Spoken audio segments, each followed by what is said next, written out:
Hello guys, कैसे हो? तो चलिए शुरू करते हैं बिना किसी देरी के। तो जैसा कि हमने लास्ट एपिसोड में देखा था, हमारा एमसी को मिशन मिला होता है कि उसको उस ट्री डिमन को खत्म करना है। और फिर एमसी यांग से पूछता है, मुझे तुम ये बताओ, क्या तुम्हारे पास इतनी स्ट्रेंथ है कि तुम इस ट्री डिमन को हरा सकते हो? यांग कहता है, नहीं मेजेस्टी, अभी मैं अपनी करंट पावर के साथ इस ट्री डिमन को बिल्कुल भी हरा नहीं सकता। फिर एमसी कहता है, कोई बात नहीं, तो फिर मैं तुमको वापस तुम्हारे पीक फॉर्म में भेज दूंगा। और वे सिस्टम से कहता है, सिस्टम जल्दी से गॉड पीक पॉइंट का यूज करो। और सिस्टम गॉड पीक पॉइंट का यूज करता है और कहता है, डिंग, अब यांग को अपनी पीक फॉर्म में भेजा जाता है। फिर एमसी यांग से कहता है, मैं तुमको तुम्हारी मेमोरी दे रहा हूँ, और जो तुम पहले पीक पे थे तुम वैसे बन जाओगे। तुम पहले गॉड ऑफ वॉर थे, तो ठीक है, फिर जल्दी से तुम जाओ। और जो यांग होता है वह अचानक से वहाँ पर गायब हो जाता है। उसको ऐसा गायब होता हुआ देख के मोंक कहता है, आखिर ब्रदर यांग कहाँ चले गए? एमसी कहता है, तुम्हें घबराने की बिल्कुल भी जरूरत नहीं है, मैंने उसको सही जगह पे भेज दिया और वह कल तक पावरफुल होकर वापस आ जाएगा। अभी के लिए हमें जाके रेस्ट करना चाहिए। वो मोंक कहता है, ठीक है मैजेस्टी। और फिर हमें अगले दिन दिखाया जाता है जहाँ पर हमारा एमसी अपने रूम के अंदर बैठ के कल्टीवेशन कर रहा होता है, लेकिन उसको कुछ फील हो जाता है और वह अपने घर से बाहर आ जाता है और कहता है, क्या ट्री डीमन अवेकन हो गया? वो मोंक भी अपने घर से बाहर आ जाता है और कहता है, हाँ ट्री डीमन अवेकन तो हो गया, लेकिन वो कम्प्लीटली अवेकन नहीं हुआ है। सिटी में जितने भी लोग है उन सभी लोगों की लाइफ स्पैम को अभी भी एब्जॉर्ब किए जा रहा है। और पिग एंड रोल है, वो लोग भी ये सब आवाज सुन के अपने घर से बाहर आ जाते हैं। और पिग कहता है, आखिर यहाँ पे हो क्या रहा है? आखिर किसने मेरे को मेरी नींद से डिस्टर्ब कर दिया? बताओ, मैं कितने मजे से सो रहा था। एमसी उससे कहता है, ये वक्त सोने का बिल्कुल नहीं, जल्दी से तुम जाग जाओ। और फिर जो रूल आई होते है वो एमसी के पास आके उससे गले लगा लेते हैं और कहती है, मैं तो बहुत ही ज्यादा घबराई गई थी। एमसी उससे कहता है, डोंट वरी, जब तक मैं हूँ तब तक तुम्हें कुछ भी होने वाला नहीं है। और फिर उनके ऊपर वो ट्री डीमन अटैक कर देता है। एमसी कहता है, तो ऐसा लगता है कि उस ट्री डीमन ने हमें ढूंढ लिया कि हम लोग कहाँ पर छुपे हुए हैं। फिर सिस्टम की तरफ से नोटिफिकेशन आता है कि यांग फाइनली वापस आ चुका है और वह अपने पहले जैसे ही पावरफुल है। और फिर हमें यांग का नया लुक दिखाया जाता है जो दिखने में काफी ज्यादा बैडेस्ट लग रहा होता है। यांग के बॉडी से इतना ज्यादा पावरफुल ऑरा रिलीज होता है। देखिए वो पिक कहता है, इसकी बॉडी से तो काफी ज्यादा पावरफुल ऑरा रिलीज हो रहा है। इसको देख के ऐसा लगता है कि ये भी ब्रदर सन वुकोंग जितना पावरफुल हो चुका है। और फिर जो यांग होता है वह एमसी से कहता है, मैजेस्टी आपका बहुत बहुत शुक्र है कि आपके जिसमें पहले जितना पावरफुल हो पाया। और सिस्टम यांग के बारे में बताता है, इसका नाम यांग होता है, इसकी identity true sovereign, god of war, cultivation, late stage, great profound, immortal realm, martial art, 8-9 profound art, golden Dao art वगैरह वगैरह काफी सारी चीजें जो आप पढ़ना चाहो तो पढ़ सकते हो। और फिर एमसी कहता है, क्या तुम मेरे लिए इस ट्री डीमन को खत्म कर सकते हो? यांग कहता है, ये तो बस छोटी सी बात है, मैं इसको अभी जाके खत्म कर देता हूँ।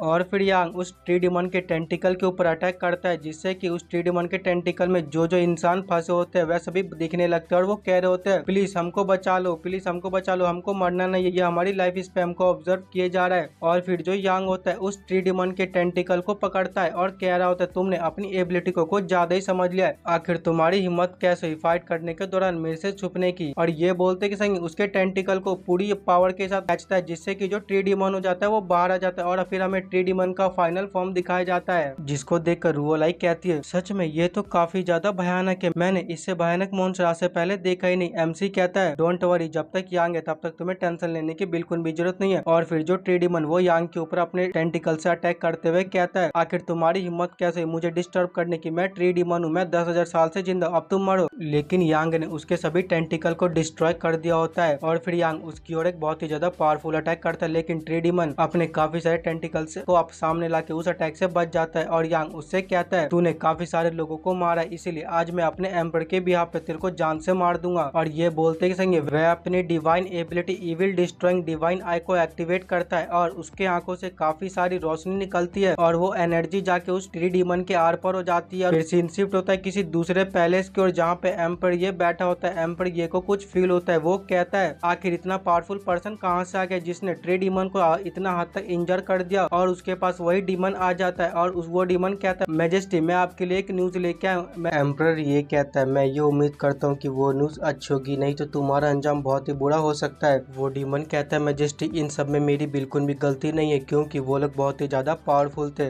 और वे सभी लोग उस ट्री डीमन के टेरिटरी में चले जा चुके हैं और मुझे नहीं लगता कि वो लोग उस ट्री डीमन को हरा पाए। फिर एम्पर ये कहता है, हाँ ट्री डीमन को हराना पूरी तरह से इम्पॉसिबल है, क्योंकि वह 10,000 साल से जिंदा, यहाँ तक कि उसको मैं भी नहीं हरा सकता, तो वो लोग आखिर कैसे उसको हरा सकते हैं? फिर वो डीमन कहता है, हाँ मैजेस्टी आप बिल्कुल सही कह रहे हो, तो क्या मैं यहाँ से जा सकता हूँ? उसकी ऐसी बातें सुन के एम्पर ये उसके ऊपर एक अटैक करते हुए कहते हैं, यूजलेस कहीं के मेरे सामने से दफा हो जाओ। और जो ट्री डीमन होता है उस खाई के नीचे गिरने लगता है। फिर एम्पर ये कहता है, अगर उस बंदे ने ट्री डीमन को हरा दिया तो मैं इससे मेरा पूरा प्लान डिस्ट्रॉय हो सकता है, मुझे कुछ भी करके उस बंदे को जान से मारना होगा। और फिर उसके पीछे एक पर्सन समान होने लगता है। वो पर्सन कहता है मैजेस्टी जो बुल डीमन था वो हार चुका है, हारने के बाद वहां से भाग गई। ये बात जान के एम्पर ये कहता है वो बुल डीमन तो सच में कचरा निकला, वो तो एक स्मॉल रीजन को भी कैप्चर नहीं कर पाया। तो फिर मेरे को ये बताओ कि साउथर्न रीजन को अब कैप्चर करने के लिए कौन गया है? वो बंदा कहता है मैजेस्टी उसको कैप्चर करने के लिए डीमन एम्पर गया है। फिर एम्पर ये कहता है ये कितनी अच्छी बात है, ठीक है तो उसी को जाने दो। एक और बात है, एम्पर ये कहता है बताओ क्या बात है। और वो सबऑर्डिनेट बताता है कि ईस्ट की ओर से वो पुराना मॉन्स्टर वापस आ रहा है और वह हमारे इन्फिनाइट रीजन में आ रहा है। फिर एम्पर ये कहता है ऐसा लगता है कि कोई पर्सन मिल चुका है जिसके ऊपर मैं अपनी सारा गुस्सा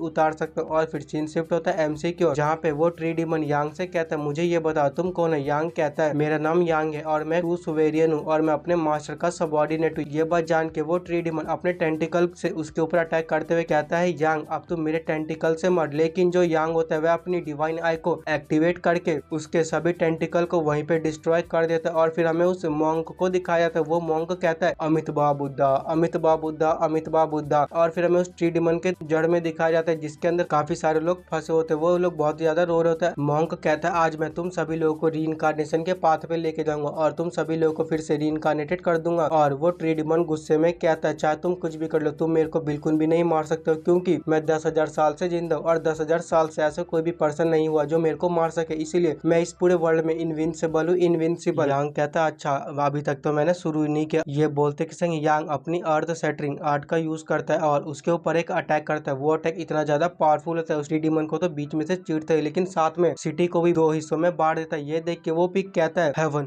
ये मैंने क्या देख लिया, ये तो बहुत ही ज्यादा पावरफुल है। और वो रोलाई कहती है सच में ये तो बहुत ही ज्यादा पावरफुल है, मैंने अपनी पूरी लाइफ में आज से पहले इतना ज्यादा पावरफुल अटैक देखा ही नहीं। और बाकी के जो सोल होते हैं वो वहाँ से आजाद होते हुए कहते हैं आपका बहुत बहुत शुक्रिया हम लोगों को बचाने के लिए, अगर आप लोग ना होते तो हम हमेशा के लिए यहीं पे फंसे रहते, आप लोगों का बहुत बहुत शुक्रिया। और फिर हमें एक माँ बेटी को दिखाया जाता है जिसमें से बेटी कहती है आप लोगों का बहुत बहुत शुक्रिया मेरी हेल्प करने के लिए, अगर आप लोग ना होते तो हम यहीं पे फंसे रहते, अगर फ्यूचर में हम दोबारा रिबॉर्न लेते हैं तो फिर हम आपको जरूर इसका रीपे करेंगे। और फिर एमसी को सिस्टम की तरफ से नोटिफिकेशन आता है कि डिंग होस्ट का साइड मिशन कंप्लीट होता है, अब आपको एक गॉड को समन करने का मौका मिलता है एंड आपको एक हेवन का फेवर मिलता है। हमारा एमसी अपने मन में सोचता है क्या हेवन का फेवर, आखिर हेवन मेरे ऊपर क्या फेवर करने वाला है। और हमें अगले सीन में दिखाया जाता है आसमान से किसी प्रकार की एनर्जी हमारे एमसी के ऊपर गिरती है जिससे कि वह तीनों दूर हो जाते हैं। और हमारे एमसी के छाती में दिखाया जाता है किसी प्रकार का छोटा सा फॉर्मेशन बनने लगता है। उस फॉर्मेशन को देख के वो मॉन्क कहता है अरे डाव फ्रूट है, क्या ये सच में डाव फ्रूट है? और वो पिक कहता है क्या डाव फ्रूट, क्या ये लेजेंडरी सुप्रीम डाव फ्रूट है? यांग कहता है हाँ ये सच में डाव फ्रूट है, अरे टॉप ग्रेड का डाव फ्रूट है, जैसे कि हमने मैजेस्टी के टैलेंट से एक्सपेक्ट किया ही था, वो ऐसी चीजें आराम से कर लेंगे। ये सब चीजें देख के तो रूह लाइक को तो समझ ही नहीं आता। वो कहती है